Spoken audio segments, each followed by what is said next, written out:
Gracias, presidenta. Buenos días a todas y a todos. Con el permiso de la mesa, honorable asamblea, la que suscribe diputada María Guillermina Loaiza Cortero, integrante del Grupo Parlamentario del Movimiento de Regeneración Nacional de la 64ª Legislatura del Congreso del Estado de Tlaxcala, con fundamento en lo dispuesto por los artículos 45, 46, fracción primera y 54, fracción segunda de la Constitución Política del Estado Libre y Soberano de Tlaxcala, 3, párrafo primero, 9, fracción segunda y 10, apartado A, fracción segunda de la Ley Orgánica del Poder Legislativo del Estado de Tlaxcala y 114 del Reglamento Interior del Congreso del Estado de Tlaxcala, someto a consideración de este honorable cuerpo colegiado la presente iniciativa con proyecto de decreto por el que se reforman y adicionan diversas disposiciones al Código Civil para el Estado Libre y Soberano de Tlaxcala y al Código Penal del Estado Libre y Soberano de Tlaxcala al tenor de la siguiente exposición de motivos. La violencia de género contra las mujeres es una de las violaciones a los derechos humanos más recurrente, reiterada y extendida, siendo esta una forma de discriminación que impide su acceso a oportunidades, socava el ejercicio de sus derechos fundamentales y tiene consecuencias en su salud, libertad y seguridad.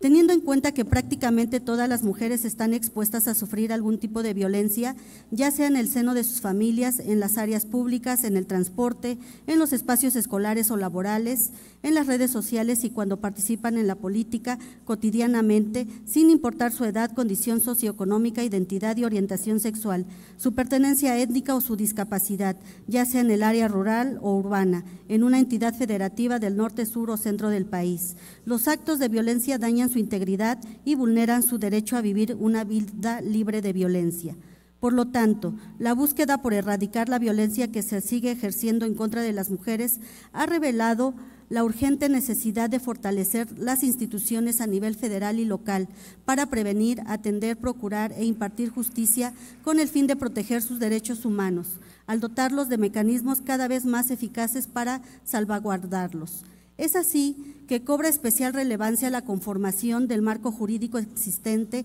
en pro de la mujer, consecuencia de un esfuerzo en conjunto del gobierno y la sociedad civil. Asimismo, han jugado un papel importante instancias internacionales mediante distintos instrumentos jurídicos como lo son la Convención Interamericana sobre la Concesión de los Derechos Civiles de la Mujer, 1948, la Convención Interamericana sobre la Concesión de los Derechos Políticos a la Mujer, 1953, la Convención sobre la Eliminación de todas las formas de discriminación contra la mujer, 1979, la Declaración sobre la Eliminación de la Violencia contra la Mujer, 1993, la Convención Interamericana para prevenir, sancionar y erradicar la violencia contra la mujer, también conocida como la Convención de Belém do Pará, 1994, y la Declaración y Plataforma de Acción de Beijing, 1995. Además, durante la Cumbre de las Naciones Unidas sobre el Desarrollo Sostenible en septiembre de 2015,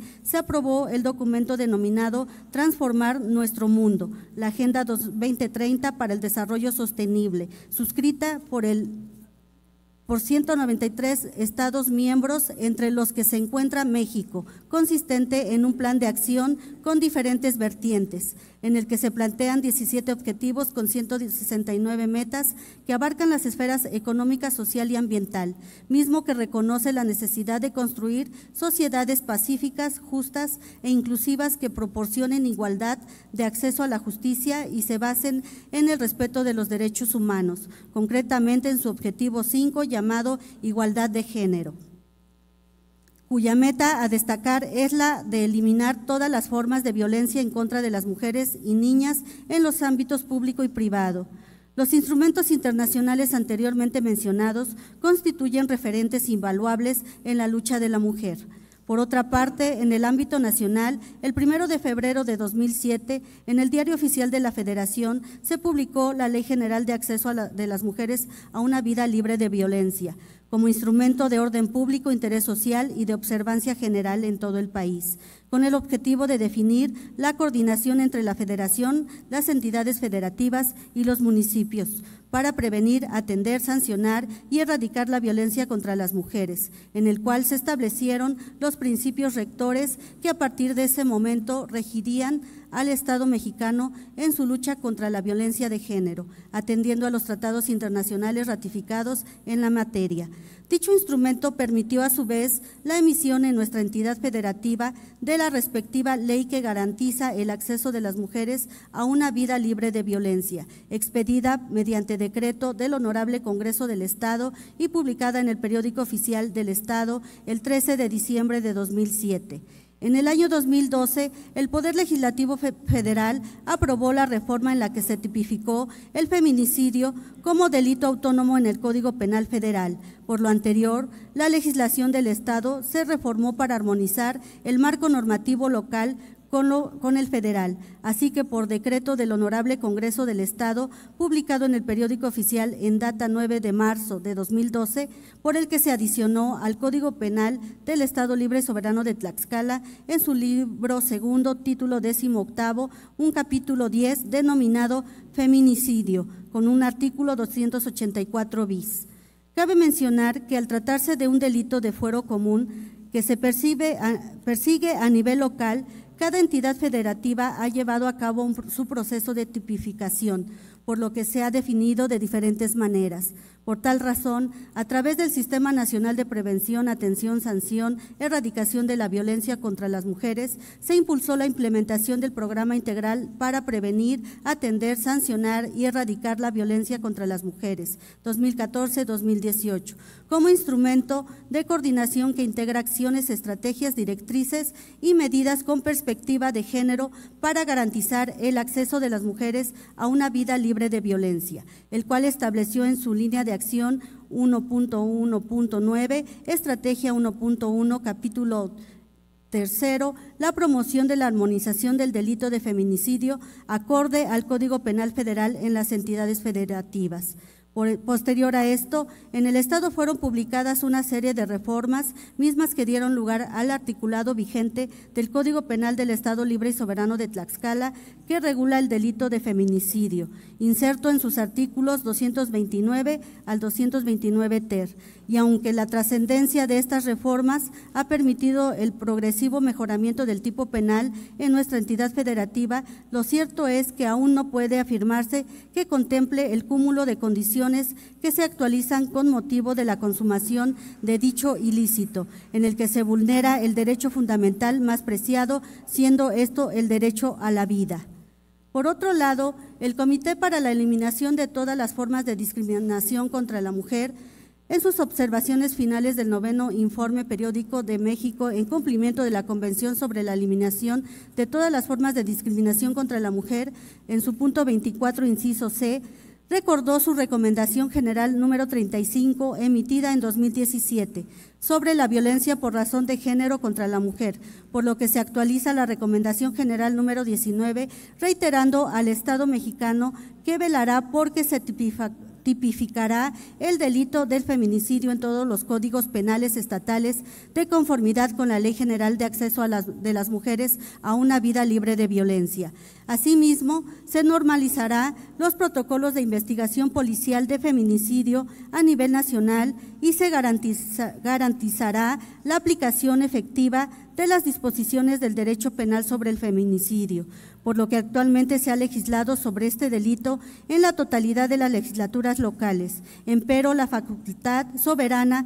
de los estados para legislar libremente sobre los tipos penales existentes. Ha dado lugar a discrepancias normativas entre los códigos sustantivos locales por cuanto hace al delito de feminicidio, lo que motiva que se siga trabajando para conseguir que la norma se adecúe de manera efectiva a las condiciones actuales y a los supuestos que giran en torno a la comisión de dicho ilícito.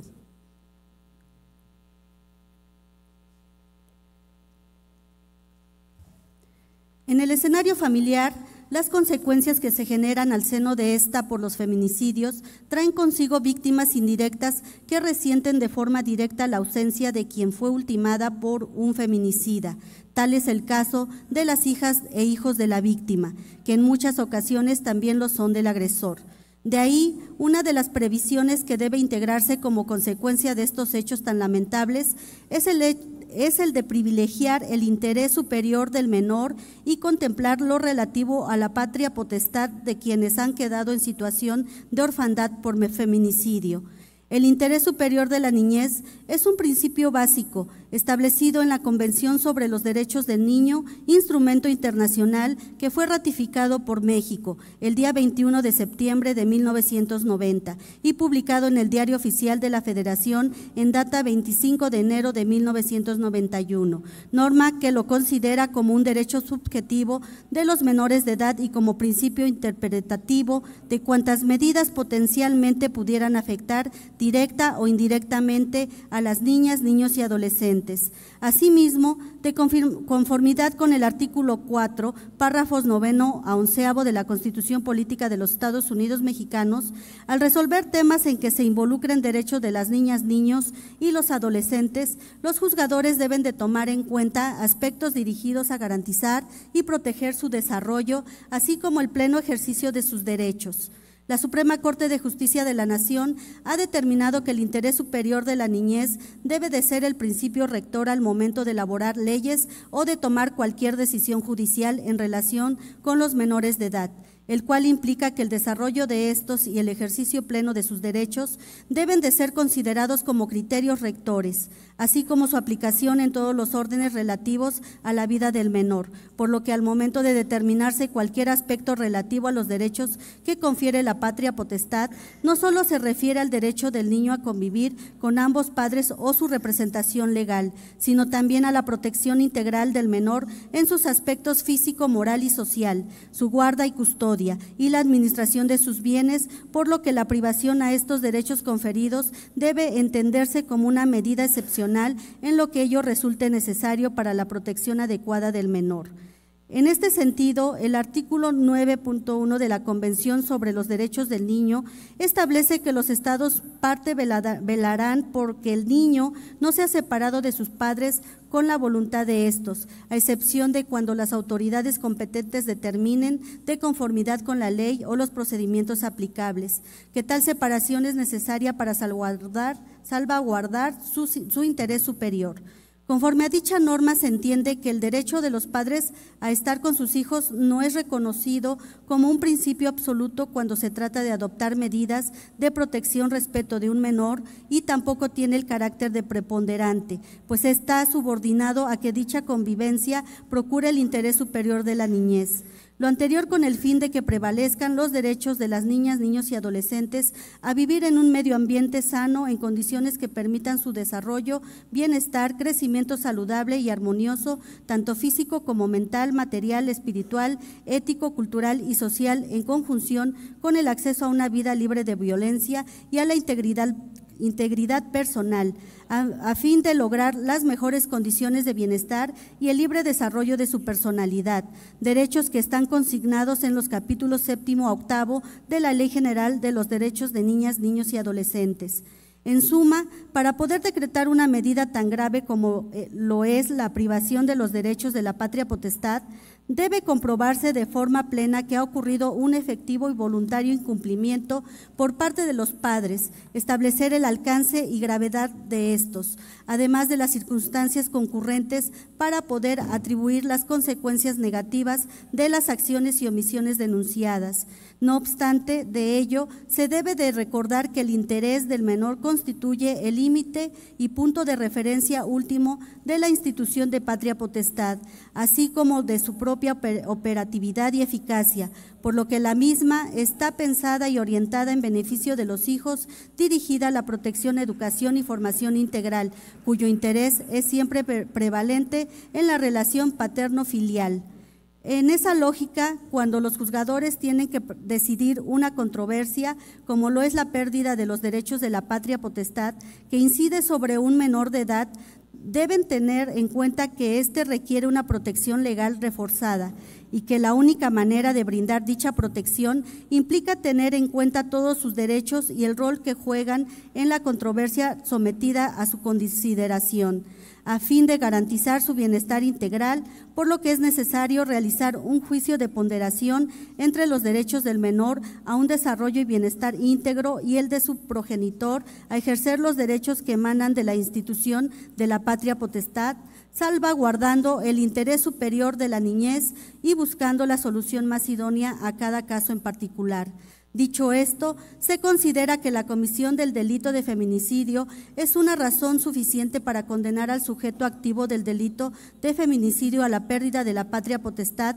de las hijas o hijos que tuviere con la víctima, pues con tal medida se está garantizando justamente el interés superior del menor. Y es que una de las consecuencias y efectos de los feminicidios en el país recaen principalmente en las víctimas indirectas, especialmente las niñas y niños, cuya madre fue víctima de este delito y se encuentran en situación de orfandad como secuela, ya que el evento traumático al que son sometidos ante tal pérdida es acompañada por una incertidumbre jurídica que los revictimiza al colocarlos en una especial condición de vulnerabilidad. En consecuencia, bajo esta lógica, la pérdida de los derechos de la patria potestad del padre feminicida es constitucionalmente válida al ser acorde con el interés superior de la niñez, pues tal medida obedece precisamente a resguardar el desarrollo, el bienestar, el crecimiento saludable y armonioso, tanto físico como mental, de los menores de edad sujetos a ella. Por esta razón, cobra relevancia lo establecido en los numerales C y E del artículo 7 de la Convención de Belén do Pará, en el que los Estados partes se comprometieron a incluir en su legislación interna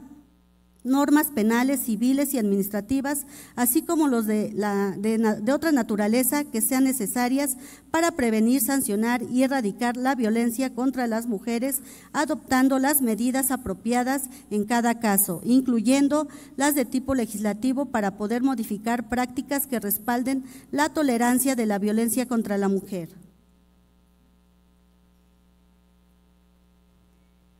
Por todo lo anteriormente expuesto, me permito someter a la consideración de esta Asamblea Legislativa el siguiente proyecto de decreto. Artículo primero. Con fundamento en lo dispuesto en los artículos 45, 46, fracción primera y 54, fracción segunda de la Constitución Política del Estado Libre y Soberano de Tlaxcala, 3.9, fracción segunda, 10, apartado A, fracción segunda de la Ley Orgánica del Poder Legislativo del Estado de Tlaxcala, se reforman el párrafo primero, fracción tercera, el artículo 285 y párrafo primero del artículo 288, se adicionan una fracción séptima al artículo 285 y un artículo 289 bis al Código Civil del Estado Libre y Soberano de Tlaxcala para quedar como sigue. Artículo 285. Los derechos de la patria potestad que se confieren a quien o quienes la ejerzan se pierden por, de la fracción primera, segunda quedan como está, la fracción tercera, cuando quienes la ejerzan tengan hábitos nocivos, inflijan malos tratos o realicen cualquier otro acto que impliquen el abandono de sus deberes frente a sus hijos o nietos, en su caso, de manera tal que se pueda comprometer la vida, la salud, la seguridad, el desarrollo moral del menor e incluso su integridad física o psíquica, aunque estos hechos no tengan el carácter de delito. Se entenderán como hábitos nocivos el consumo de alcohol, la afición por los juegos de azar, el uso no terapéutico de enervantes, estupefacientes, psicotrópicos, inhalantes o cualquier otra sustancia que pueda causar alteraciones en la conducta y produzca farmacodependencia que amenace con causar algún perjuicio cualquiera que éste sea al menor.